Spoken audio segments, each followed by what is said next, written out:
I once had a guy who was kissing my inner thigh. He stood up and then said, meow. You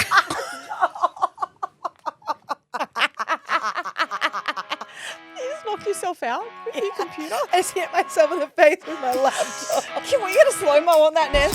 Okay. Oh, my God. Hi guys, and welcome back to another episode of Life Uncut. I'm Laura. I'm Brittany. And Brittany. We had very different weekends. No, don't worry about the weekends. Let's talk about Dancing with the Stars first. Do you know what I want to say first off the bat? I never want to hear that theme song again. Dun, dun, dun, dun, dun, dun. Oh. Dun, dun, dun, dun, dun, dun, dun, dun, dun, dun. You know why? Because you hear it so many times when you're actually filming it as well. Then you watch it back and then you play it here and then you're getting promos. And it's stuck in my head all night. I laid awake going dun, dun, dun, dun, dun, dun, thinking about all my greatest life mistakes. I was like, where did I go wrong? Why did I lose? Why do I suck? Do you feel like it's the end of a chapter now? Because like you filmed it so long ago. Oh, I forgot I did it. Someone was like, oh, the finale tonight. I'm watching. I was like, what finale? They were like, Dancing with the Stars. I was like, oh. We filmed it we started in January, guys. As that's a bit of a behind the scenes. I started on January 6th-ish, I think. And 2025. And then you finish now, which is August. It's kind of similar when you think about like the filming and recording schedules of Batch back. Well, they used to be back in the day because you would start filming in February. Filming would go for 3 months and then it wouldn't finish on TV until the end of September. Yeah. So end of September is when that was literally your entire year was eaten up by a reality TV show. Yeah, this is 8 months. The difference is though, the only thing that you had to keep a secret is the ending, even though you didn't know because. Yeah. And I feel like it's confusing. So we all watched last night. Oh, yeah. I was You're at home. amazing. You were amazing. I was at home in my pajamas with Delilah eating a pasta, of course. And I was watching the finale and I put stories up. And I didn't realize, because we've spoken about it before that it's pre-recorded, but I didn't realize how many people didn't know because my inbox was flooded with people that didn't understand. They're like, hang on, I don't get it. It's supposed to be a live audience vote. You're at home. But let's walk you through it. So it's pre-recorded, but we genuinely didn't know the ending. So what they do is you pre-record 2 different endings with 2 different winners. So I knew that I wasn't in the final 2. You knew you didn't win. I knew I sucked. I knew I couldn't win. I cried. I dealt with it. I moved on. Okay? Did you cry? Oh, I was pretty fucking devoed. I have never worked harder at something in my life, not even my relationship. Like I worked harder on my relationship with Craig on Dancing with the Stars. Do you know why? Because I think I'm very realistic. I'm an optimistic but realistic person. And so I always am able to know where I sit. And I'm pretty good at reading a room. And I always knew that I was like, do you know what? I think I'm good enough to get to the semi or the final. But I didn't ever think I was going to win in that first couple of weeks. And then as we were cruising through and I was getting like top scores every week and I was doing really well, I thought, oh my God, maybe I actually could. And I started to think that I could make the top 2. And that's why you don't dream big, kids. No. Do you know they rip the carpet out from you. Because you get an inflated sense of yourself and then the disappointment. There's nothing but disappointment. Exactly. Because if you don't dream that big, you can only be like impressed or excited or, you know, when something better happens. But if you think that it's tangible and that you could have made and this is what I kept saying to Craig. He kept saying, you can win, Brittany. And I said, don't say that. Because then I'll be disappointed if I don't. I was like, I need to think that I can't. And I need to think I'm pathetic and then be pleasantly surprised. I need you to walk all over me. Treat me badly. Spit on me. No, too far. Too far. Craig never spat on me. It kind of reminds me of like the podcast awards. We won 3 years in a row and then after that we're like, oh, that really hurts. No, Laura, we stopped entering. We stopped caring. I don't care anymore. Whatever. That's not true. We care a lot. We care a lot. But then we won a different award that year. But no, I guess at the end I was like, you know what? I think I was going into the finale with one of the top scores or having the top score. So I thought, wow, I'm going to dance my little heart out. Some things went down that one day I will tell you about, one day in the future. Not now, maybe next year when it dies down. But I didn't win. I sucked. Didn't make the top 2. They actually gave me one of the bottom scores, which it was harsh. I thought that was harsh. You didn't suck. You were amazing. I was second last. But the thing is, though, It's like any reality show. If you're an obvious clear winner or you're like a front runner, you never end up winning the finale. It rarely happens because they want the bait and switch. I know, I was on The Bachelor. They want the audience I remember to be unsure, you know? Like it's just part and parcel of it. So like no, but this is dancing. Okay, but in terms of Dancing with the Stars, like, you know, you've had the most recent experience of it, but like Matt did it, I did a few years back. It's not like it's not a real dancing TV show, you know? And to be fair though, what's the guy's name who won? Kyle. Fuck, he was good. He was good. That's what we need to talk about. Like, he deserved to win. Kyle was amazing. If you didn't see the dance, you need to watch it. It was pretty spectacular. He like went into his Indigenous heritage, and it was a beautiful dance to his culture. He played the didgeridoo at the start, and he was very talented. Like, and his dance partner Lily is incredible. And so together they were flawless. Like, they literally got 40 out of 40. They got 10s. Yeah, but they also got that last week too. Like they are very good. Yeah. Kyle is a dancer. He's a trained dancer. So he's always going to have the moves, and like he's got the technique. And so given the right environment, he had a beautiful partner. Like, that dance was a 10. It was a perfect 10. And so he got the win in the end, and it was well deserved. Well, now that every single person here has gone through doing Dancing with the Stars, you're up next, Keish. Imagine if I was on it and I killed it. Do you know who if I was just like, guys, I'm switching careers.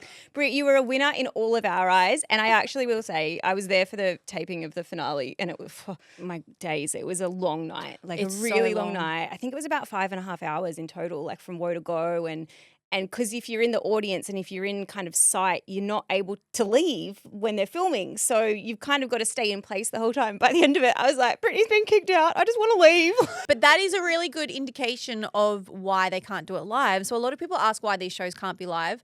It's too hard. Like, you would have to be the most incredible, well-oiled machine with nothing to go wrong to make that live. And it was really hard. And it's why they had to change it. Because if you think like, every single person in terms of the audience, the crew, the judges, the dancers, you need to be to the point that you cannot be a minute late. You cannot make a mistake. There can't be a fault with lighting. There can't be a fault with music, with cameras, because when you cut from an ad break and you're live, everything needs to be ready to go, and too much shit happens. The thing is, though, is and it's kind of the way that free-to-air TV's gone in general. It's not that they can't do it. It's just more expensive, and there's no money left in terms of like the same money that used to exist 6 years ago in free-to-air TV does not exist. It's the same for things like I'm a Celebrity, Get Me Out of Here. They film 2 endings now, and it feels really anticlimactic when you're doing it because, you know, when it was our season a few years back, you literally pretend like one person's won, and in our case it was Emily Weir, and then you pretend like the other person's won. They come out and they like vacuum up the confetti. And then you do it again. And then you do it again. We did the same thing for the Jungle finale with Matt. It was like literally they had 3 finalists and we did a finale for every single finalist.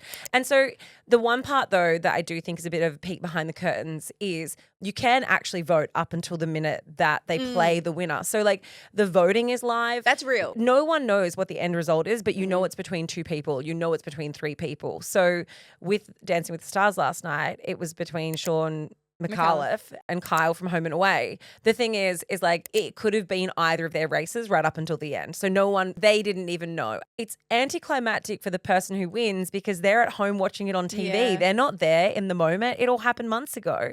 And then the thing that plays out on TV is that pre-recorded like, woo! Sean is one of the funniest people I've met. He's also one of the most intelligent people. He was a lawyer. He got into like this career quite late. Like he had a real change into comedy. He's just a very highly intelligent, highly funny person. And he's not going to be offended to hear me say this. He was absolutely not the best dancer, but it's not about being the best dancer. He was so entertaining, and that's what people love. Like if you can get out there and perform at the end of the day, it's just as much about like what you give on stage as your technique. And he didn't have a lot of techniques. He brought the humor, and I love him for it. But that's, you know, he definitely got there as like a whole package. Yeah. Well, I feel like if you can confuse them with what's happening on your face, then they might not look at your feet. That's what he did. That was his technique. He waved his arms around a lot and like distracted them. But bless him. But anyway, Dancing with the Stars finale over. You guys never have to hear us talk about it again. I feel like you've been full. It's been like a peak week. Dancing with the Stars finale. You had Logies.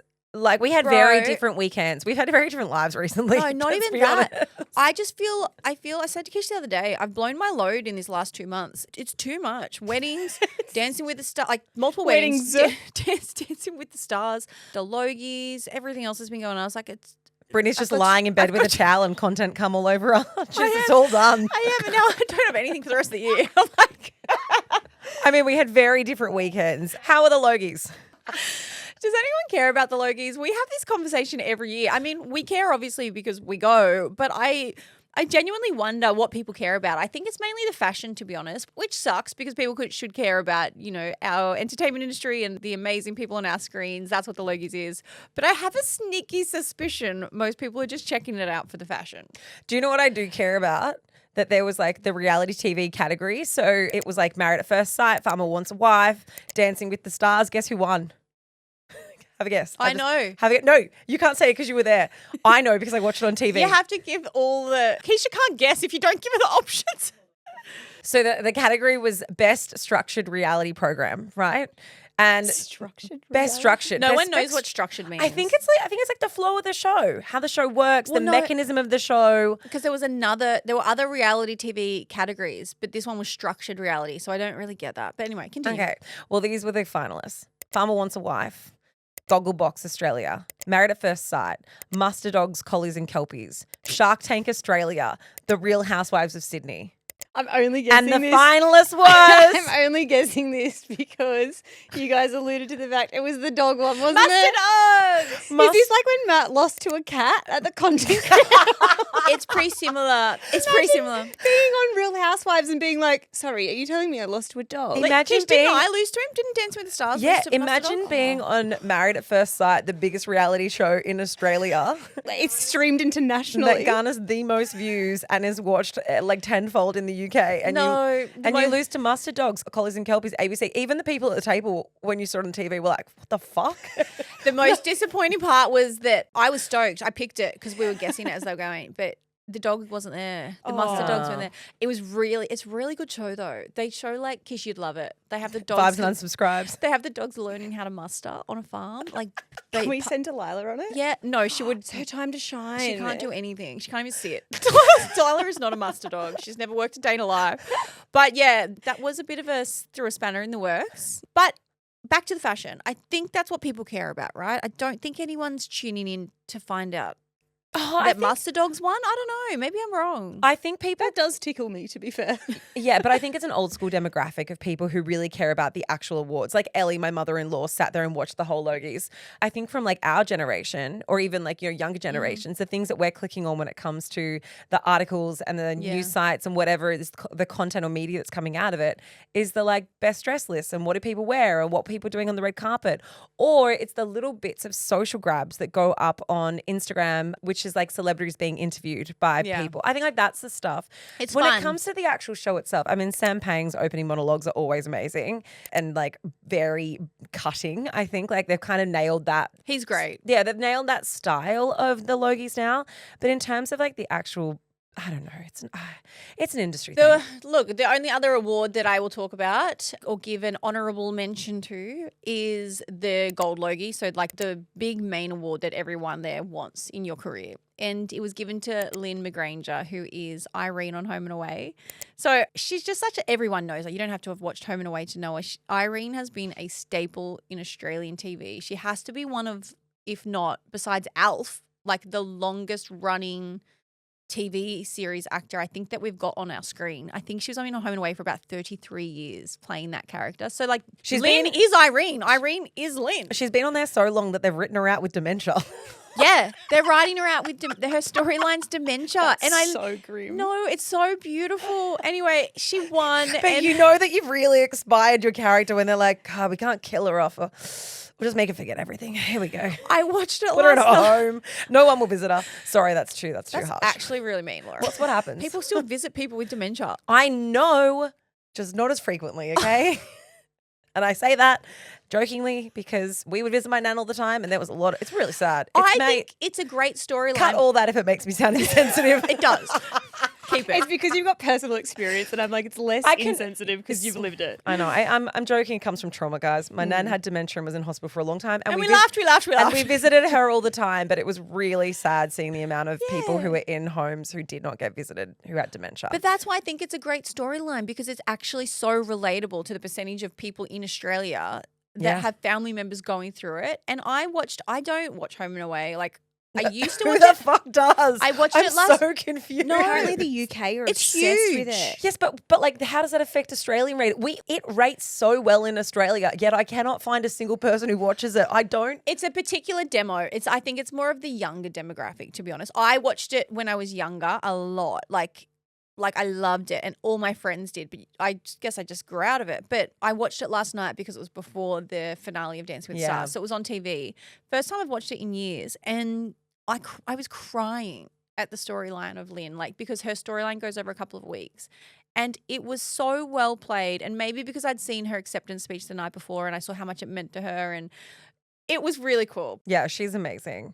Do you know what, though? It does make me feel sad for what seems to be like a bit of a pattern when it comes to the Logies and also like Australian recognition in media. So like Grant Denyer got a gold Logie. His show was no longer on air. See ya. Lynn McGranger, gold Logie. She's retired. Bye. It seems to be like once people have like finally got to the end of their careers that we're like, well done. Guess you deserve something for that 30 years in your entire life dedication. Well, yeah, Mazda Sabansky was the same. She got inducted into the Hall of Fame. Yeah, but that makes sense because an induction into the Hall of Fame is to like take note of your legacy piece. Whereas like I think winning a gold Logie to then retire, I'm like, it would have been nice if you won that earlier. Like you would have been able to really revel in it. I don't know, go out at the top, right? But I did have and I've got to stop calling myself like single girl problems, but I'm a single girl, right? You're not a single girl, you're married. I'm technically married, but I live a single life. So when I say single girl problems, it's because my life, a lot of it is single. I'm not dating, not sleeping with people. Yeah. But I live alone. So we were at the Logies, and on the way home, I had to politely ask your husband to undress me, Laura, in the Uber. So I get a message from Matt yesterday. We're at work, we're doing radio, and he just says, if you need content, I had to undo Britt's dress last night in the car. And I was like, so many parts of this I don't know what you're talking about. I was like, firstly, I didn't even know that you went home with Britt. So like, what? Hang on. And You I was didn't like, go home second, with me. no, I didn't know that you shared. I don't care. Oh my God, I don't care. I didn't know you shared. sleep over. It's Why like, didn't you walk in the door at 5 a.m., Matt, stinking at Britt? I've got sequins all over you. Where is it? Is that Delilah's hair?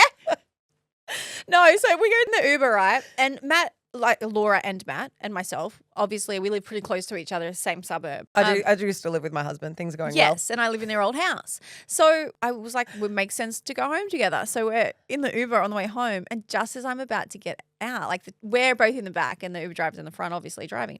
And so just as I'm about to get out, I have this realization, because it has happened to me too many times, that I'm not going to be able to get out of my dress. It was like a zip all the way to my neck that went really low to my butt crack, and it was a very tight sequin dress.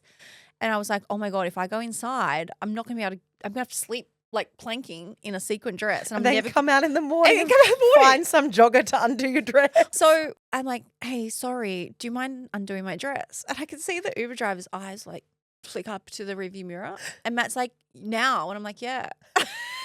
It's like, I just won't be able to get out of it. So you hear this, it's just silent. And you hear this just a little bit. And I turn back around, I can see the Uber driver looking and like darting away. And I was like, Matt, it needs to be more. Don't be shy. He's like, lower. I was like, because I tried to put my arm out, I couldn't reach it. He's like, all the way. And I was like, all the way. And it was like,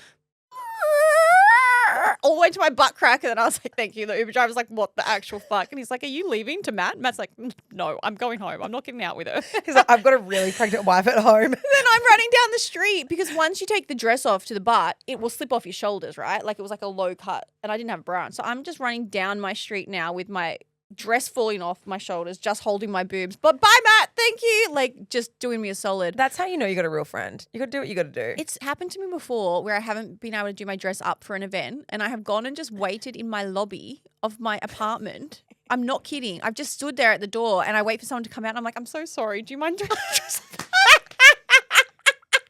Because I've got like, I don't know, 12 neighbours or something. I don't want to knock on their door and ask them to do it. That's weird. But if you just linger. Hovering in the lobby is also weird. There's all versions, but I understand. I understand the necessity. What else Last are you year gonna do? on our table, someone who was sitting on our table was wearing like a corseted dress and she was staying at the Crown, like which is so where the Logies is. There's the Crown Hotel is like, you know, a lot of people stay there for the night.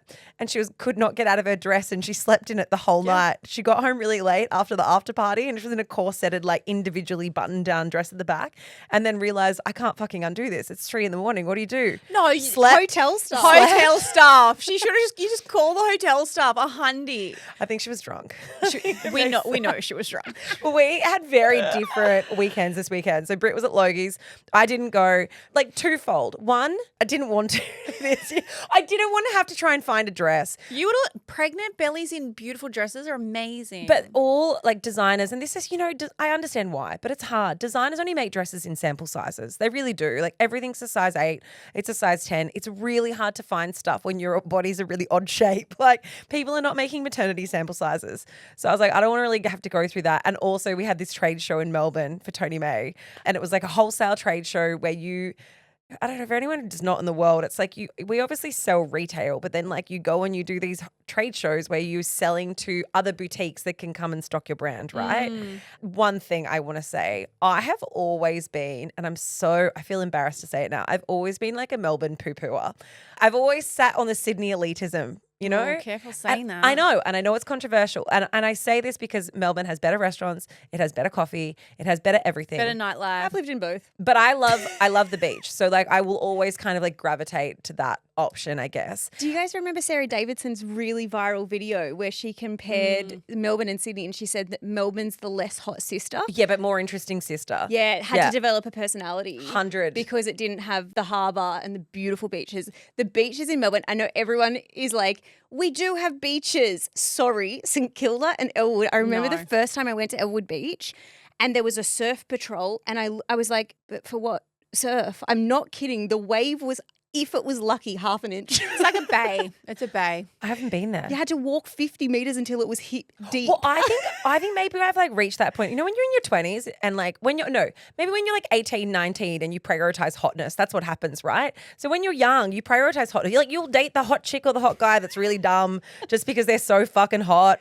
Because you're dickmatized. But then as you get older, you're like, you'd rather a less hot person that's interesting. So I think I've like had a full revelation. You're moving to Melbourne. I'm not moving to Melbourne, but I really loved it. Shanta 2.0, Melbourne.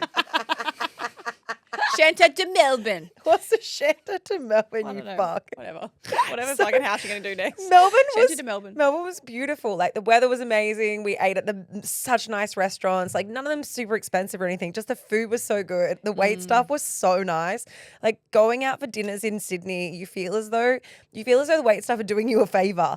These people actually seem like they were enjoying their job. Like it was just, I loved it. Yeah, I had because such a great time. Everywhere's such a vibe there. So everyone does love it. They love going to work because it's their socialization as well. Sydney definitely has a lot to answer for. Yeah, I agree. But also, I mean, the only thing that really, you were off like looking beautiful, stunning, having the time of your fucking life. Thank you. And I was standing in a trade show booth, like hawking my jewels. And I said it so many. Get 2 for 1.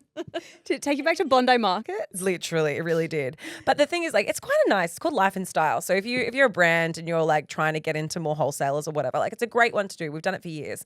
But I kept on making the joke that I kept on saying I'm here to hawk my jewels, and like obviously stockist or stock and hawk very similar. So I'm there talking to this woman who's like from a really big department store brand. Like we're doing it proper, you know? I'm trying to wheel and deal. I'm trying to sell some jewels here. And I just kept on saying hawk instead of stock. So I was like, so yeah, if you want to hawk Tony May. And I said it 4 times without realizing. This woman just looked at me like, fuck, you've lost the plot. She's like, maybe we'll stock it. Yeah, no, can't remember. It was really good though. We took on heaps new stockers. So do you know by the end of the trade show who your new stockers are? It's not like you take a card and you think about it and they come back to you. Some of those happen, but a lot of people just place orders on the store. So like you know what's coming in, and so you can kind of like. So it's successful. Yeah, it's really successful. Thank you so much. Anyway, moving to Melbourne and now hawking my jewels. Something we talked about on last week's episode though, guys, and I have been sitting on these because I've enjoyed it so much. We talked about how it's been a really long time since we've done first date stories, right? So first date used to be, or first date stories, your disaster stories used to be such a core part, an integral part of Life Uncut. And somewhere along the line, I think it was because Britt stopped dating. We stopped having first date stories to tell. I apologize. I know. You like fell in love and then your life got so wholesome. And then we realized we had to reach out to the Brains Trust, you guys, and get your most recent fucked up dating stories. And you came through with the goods, let me tell you. Well, do you know what? I'll kickstart with a story my friend told me yesterday. And it's not necessarily worst date, but she goes, is this weird? She's like, I just went on a first date. We hung out. We had a drink, bite to eat. And then he messaged me and said, I'd love to see you again. So she's like, oh, okay.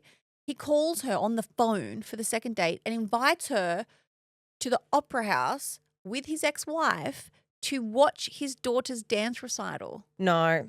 And she goes to me, is this too much? And I was like, yes. Unsubscribe. Unsubscribe. Also, in that sort of environment, you feel as though you're being used as a pawn to make the ex-wife jealous. That's what that feels like. That feels like it feels like he's going to want to move in with you in a week. No, I think it's a flex from him. It's loaded. But also, I kind of think that that's shitty dad behavior because, like, that's what I said. This is not about you or your ex-wife. It's your daughter's dance rehearsal, recital, whatever it is, firstly. And then you're making it about you because you're bringing someone else. There'll be a bit of drama. You know, the ex-wife will feel as though, like, oh, that was a surprise. No, you're a shitty dude. Don't ask your new girlfriend, not even a girlfriend. Yeah, don't ask your second date to come to your kid's dance recital. So weird. I told her to block and delete. Okay, you start. Okay, you guys came through with the goods. There were so many horrific date stories. If you have also been on a terrible date, please send them through to us. All right, first one. So he told me that he doesn't want any kids of his own. This is date one. But that he donates his sperm often and thinks he'd be a really popular choice. I wonder if there's any data to back that up or if it's just a vibe. I don't know. I just reckon I'd be popular. On our third date, he told me that he was previously engaged to his stepsister. No. Sorry. Also, you don't tell people that. No, that's an opt-in. You don't need to. You don't never, ever need monologue. to. You could say I was once engaged. It didn't work out. To my sister. He picked me up blasting Eminem on a subwoofer and then made me meet his mum. That's giving Mum 17. Spaghetti. No, that's giving 17p plater. It's giving 17p plater. I don't think he was. She definitely looks like she's in her 30s. We spoke about his tadpole collection. Sorry. Oh, I'm sort of into that. I used to collect tadpoles. You can, when you were 5. Guppies. Also, you can't collect them for long because they turn into frogs. Wait, and they drown. They die in the sun. Why are they? What? Brittany, what? Britt, this was you, wasn't it? Someone went on a date with you. I collected the guppies you got me. Okay. He said he was a tradie, but he never spoke much about it. Turns out he was a tradie of drugs. He was a drug dealer. Oh, dear. He traded drugs for money. Just said he was a tradie. That's pretty smart on his behalf. This guy grabbed my double chin, shook it and said, this is really cute. He told... So bad. Like a turkey. Yeah, but he just gave it a little shake. Okay. Gobble, gobble. I once had a guy who was kissing my inner thigh. He stood up and then said, meow.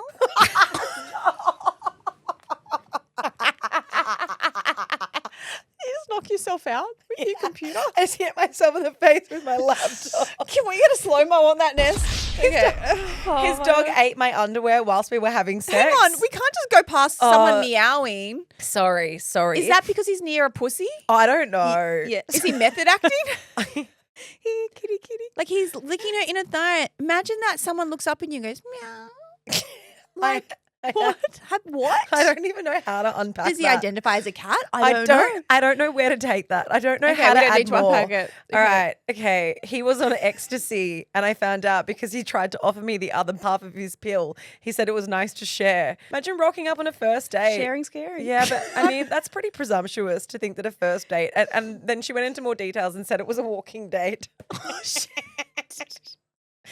Okay, I've got another one off the back of that. I can't find it, so it's not verbatim. She was on a date with him and she saw him popping pills, so she asked for one, but it was his cystic fibrosis pill. She thought it was like a pill. Imagine making wow. that mistake. He's like, you can't have my medication. That keeps me This well. is life-saving. Okay, guys, this was a legit first date, and I don't think it gets more out of control. So I was on a first date, and I had a guy show me a picture of his poo that he did that morning because he was so excited it was in the shape of a Nike dick. No, that's not true. That can't be true. Just do it. No one is trying to get laid by showing a woman their turd. Fucking dead. He asked me if I was wearing any underwear, and I said, what? And he goes, because you're about to be fucking dacked. I don't know. Don't shoot the Dax messenger. when you were a kid. Like, you know how you pull Pants- someone's pants down? I'd be like, what? Sorry, excuse How me. about this one? We were at a pub. This guy cut off all the batter from his schnitty. He ate the chicken and then he ate the batter. I think it's fine. That Eat one, that together. I read that though, and I was like, it's like when people eat their pizza in layers. I eat my pizza in layers, or I eat my pie in layers. Pie, Yeah, fine. you eat a deconstructed pie. He ate a deconstructed schnitzel. Yeah. No, I know it's weird. I know it's weird, but like people have weird food aversions. I wouldn't be judging him completely. I would judge this guy though. A guy told me on a first date that if I didn't have sex with him daily, I would need to be okay with him wanking. On the first date? On the first Hey, date. man's got boundaries. This guy showed me how to edit my legs in my beach photos to make them look better. He was showing her the apps to use. Oh my Stop God. it. Okay. I got robbed. That was it. I asked him back to my place and he stole everything. No. That's a pretty bad first date. That's a pretty bad first date. Yeah, that's That- illegal. I mean, which it's, you got to report but that. it's also like not funny. That burglary. one sucks. Like No, it's that's burglary, yeah. If you woke up the next morning, the guy's gone, and so is your TV. You'd be really sad. You're like, where's my TV? Before I had even met this man, he figured out where I worked and sent me a present. It was a vibrator to my office. What? Is he thinking that that's like hot? I feel like that's a bit 50 Shades of Grey vibes. Yeah. Like it was probably around that era. Stop it. Brittany's already laughing. Stop. A guy gave me a tiny book of poetry about how amazing I am. It was our first date. We'd never met. Imagine if someone turned up with a mini book of poetry that they wrote about you without knowing you. They don't make them like they used to. There's a lot of reasons why some people are single, you know. Like, Oh my God. okay, he told me that he was a penis puppeteer, but work was low because of shrinkage in winter. Okay, to be fair, that's a real job. I've been to it. The puppeteers, the penis puppeteers. Have you seen it? It's a stage show. Yeah, I've There's seen not it. a single part of this that I don't need you to explain to me. Puppetry of the penis. There's a stage show. It's like a comedy show about men with their penises. Oh, have you not? And- Wait, wasn't this on the cruise that you went on? Yeah, it was great. It was Oh, fantastic. that's right. And And with your mum. And I went on a cruise ship to watch a puppetry penis show with my mum, and the guy was like using his ball sack to keep the beat of a saxophone like rendition, and it was anyway, it was fantastic, real great percussions. Okay, this man, which we have nothing against a bald king. I just want to put that out there first. But if you didn't know the guy's bald because they'd been faking it, then you might feel differently. This man rocked up on a date and he'd been colouring in the top of his head with textures so he didn't look bald. You know how you can get that scalp pigmentation stuff, which you use if you have like maybe like a thinning part or something, not if you have entire baldness. There's a limit to how much it can cover. He went hard. Texter. Just Yeah. wear a hat or a beanie or like just own it. But if you want to cover it, you don't texture it. Imagine it's permanent marker. He said not to worry because I had food stuck in my braces. He then leant over close and licked them.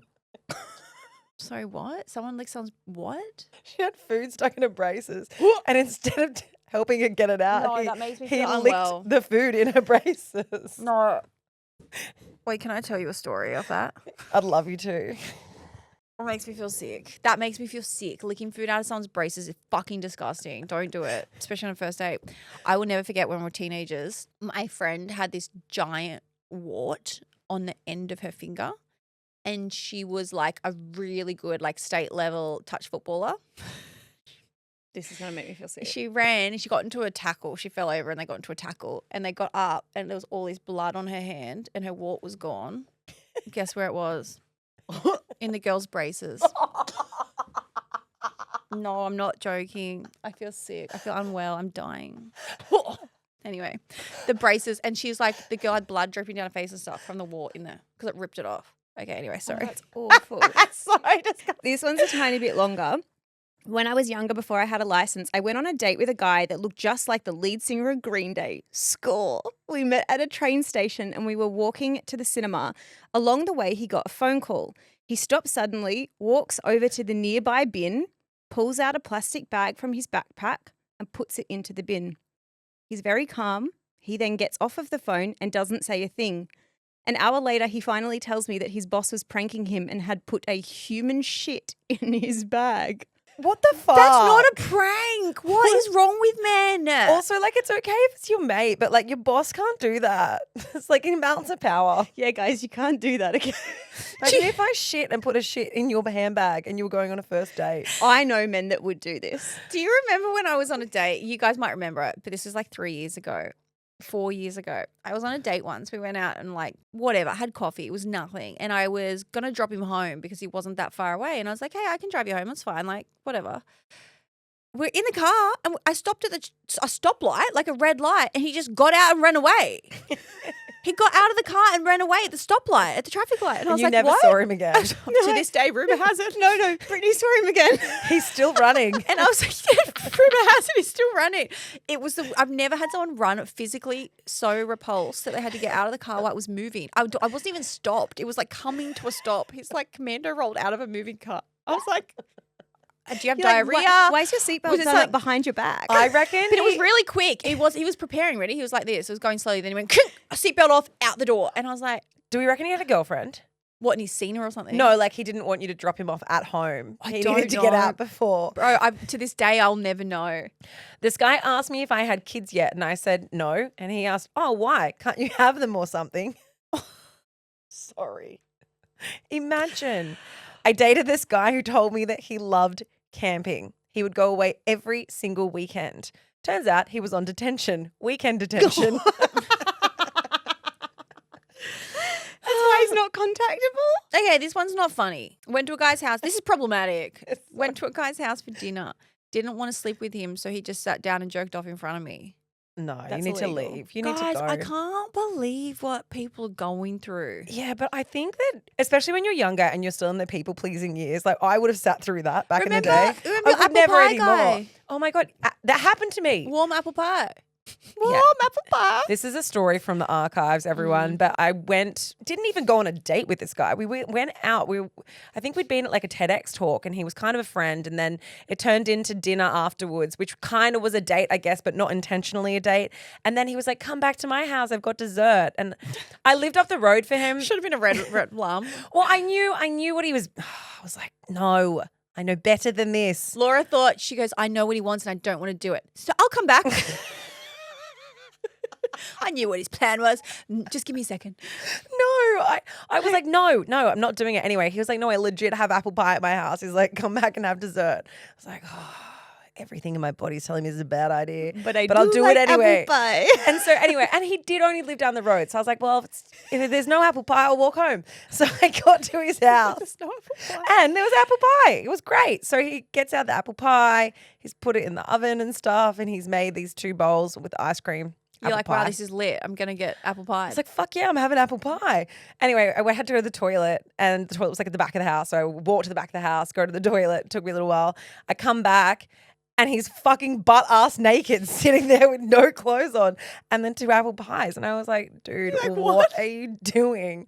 Anyway, I rejected him. And it was awkward because he was like trying to put his pants or whatever. But you're like, I'm And- going. No, Can I take the apple no, pie with me? I wasn't going to go. I was going to stay and eat the apple pie. Wait. So then I had to go. I can't remember why. I think I walked out of the room. I was like, I'll let you get dressed or whatever. Came back in and he'd eaten his apple pie and he was eating mine. And I was like, I guess I'll go home then. So you didn't get laid and you got no apple pie. I didn't want to get laid. Oh, I I know. just wanted some fucking apple pie. It didn't happen. The end. Wow. We really had some good archive stories. I know. Okay, hold on.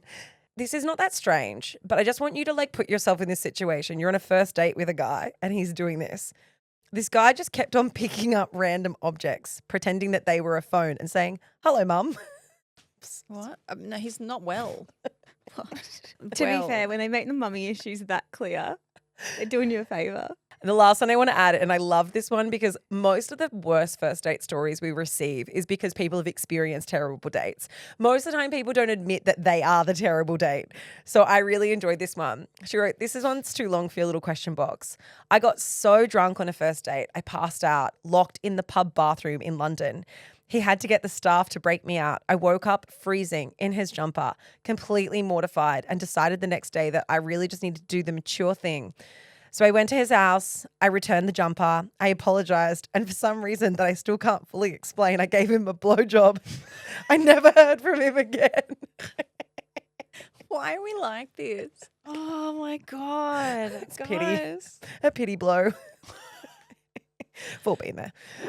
Well, it is time for our suck and our sweet, our highlight and our low light of the week. Laura, you kick it off while I think of mine. I love it when you come to records prepared. Okay, so my suck for the week is I am having some strong feelings towards my husband at the moment. I hope they're lustful. No, Lustful, throbbing I think I'm feelings. just filled with like pregnancy hormonal rage at the moment as well. So it kind of like, unfortunately, he just cops the brunt of it. But I can't be too mad at him because I've just been away for 5 days and he's like done the full load of parenting. However, With his mum, though. true. And He was also is the reason that you're pregnant. I do blame him for that. Yeah. You did this to me. No, but you guys remember I was talking about ages ago about how I was really struggling with the girls' sleep and how Lola was still getting into our bed every night and how we'd kind of created this reward system chart thing, like, because their kids are so fucking motivated by stickers. They're so motivated by stickers. So it was like my number one goal was to get both kids to sleep in their own bed before this baby arrives because I'm a really light sleeper.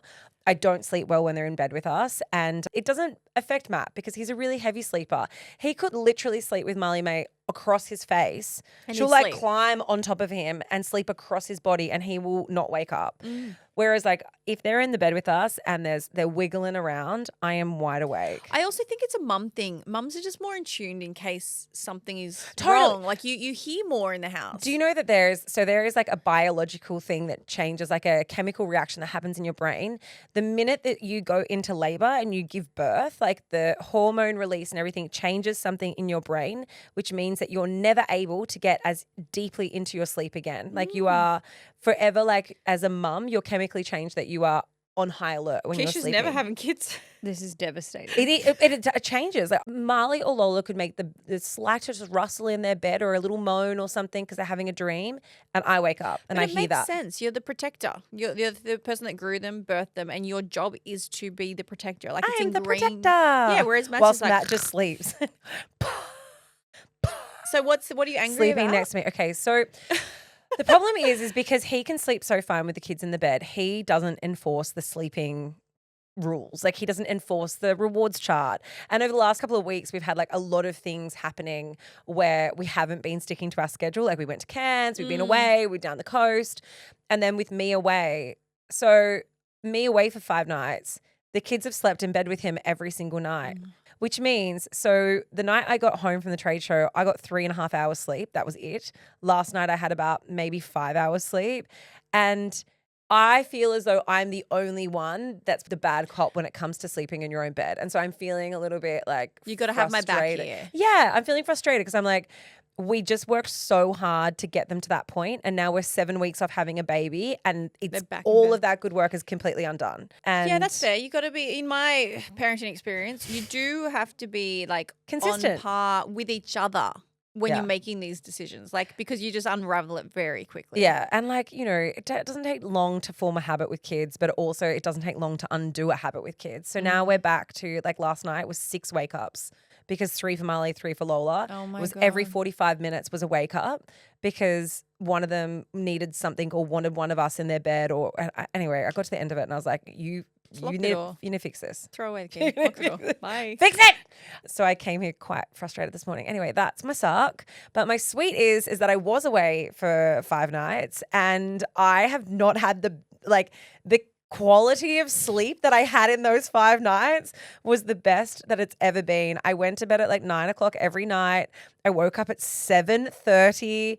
I reckon I had Wow. like one slight little rustle during the nighttime. That was it. Like it was just incredible. This, though, proves that the issue It's happening. It's Matt and the girls. Yeah, I know. It's well I don't identified. think that we were confused by that, Keish. But also, like, it's not the kids. They're not getting good sleep either. So, like, it sucks for them too. Yeah, but they don't need it as much. Kids don't, like, yes, they'll be feral, but they can still function. They function ferally. Like, when you are running your life and you're growing a baby, you're already tired and you're not sleeping, it's like you can't function. No, the problem is they don't. Like, they're so anyone who has kids who like knows when they're sleep deprived, like they're just feral and they're not happy and they cry about everything and it's tantrums. So it's like it ruins everyone's day. I don't feel like that's for kids. That's me. Yeah. Sometimes I cry when I'm really tired. Keisha has tantrums like 3 times a week when she hasn't slept well. And then she realized I'm just tired. We call them minty bees now. Okay, and your sweet. So that's my sweet. Oh, the my sweet's sweet sleep, was sorry. my suck was my sleep, and my sweet is my sweet. My Okay. sweet. Actually, what's this as well? Suck is sleep, and sweet is sleep. This is my favorite suck and sweet you've ever brought. I would like this podcast to specifically be a sleep podcast. My suck and sweet is pretty similar, but my suck was I was away for a couple of days on the Gold Coast visiting Sherry and the fam, and it rained nonstop here apparently in Sydney. And I know this because I got back, and Laura, you'll know this because we lived in the same house. Flood. The backyard of our house, it was built terribly. It wasn't built to drain. It has one tiny little drain, but it fills with sticks and leaves. And it's also if not that on fills, an angle enough, it so the fucking- rain doesn't run into it. So you came home to a flood. No, a flood. Delilah's kennel underwater. She no longer has a home. Everything's flooded. It was almost coming into my house. And that's like when you get back at 11 p.m. at night because my flight was delayed, the last thing you want to do is be like bucketing out water in the rain outside. Anyway, so that was my suck. My sweet was the same thing. I was in the Gold Coast with Sherry and Jay and Maya, and I'm just trying to get up there as much as possible now because I have a sneaky suspicion my sister Sherry might end up moving back over to the UK. So like if you guys follow along, you'll know that Sherry's been living over in the UK for a couple of years with her husband. She just moved back. I just have a feeling that they're going to head back there in the future. So I'm just trying to get as much time with them as possible. But it was really wholesome. The Gold Coast was incredible weather. Sorry, Keisha. Keisha had Delilah here in the rain for a week. I was just like running around in the sun. But we played paddle tennis. Having working dogs in back-to-back days of rain is a nightmare. so much. I I wasn't spent laughing at that. $45 on a raincoat, and it's a shark. It's got a fin. It's way too big for it. It's the only one they had. And I was like, this is awful. It literally, I mean, for people around New South Wales, apparently it's most of the coast. It just poured with rain for 4 or 5 days straight. Didn't stop. No relief. Perfect timing for me to leave. Wasn't planned. I was more laughing at Britt's newfound love for like paddle and paddle tennis. I And love all these, it. Like you're mad for it. I'm mad for paddle. She's really competitive. We played in Bali just before her wedding. Yeah, This when is I got hit before in you the got face. hit in the face. Yeah, that was bad. But Britt is super competitive. What's the other one that everyone's talking about? at the moment? Pickleball. Pickleball. I'm not team pickle. I'm definitely team paddle. They're very different things. Yeah, but like what is with like things like squash, like everything comes back in round in fashion, doesn't it? Like squash, pickleball, paddleball, all of these things like stuff that the old people used to do all the 80s and now it's back in. Paddle is giving squash on steroids. Because it's in a glass box and it's this, but it's you don't play against a wall, but you can play off a wall.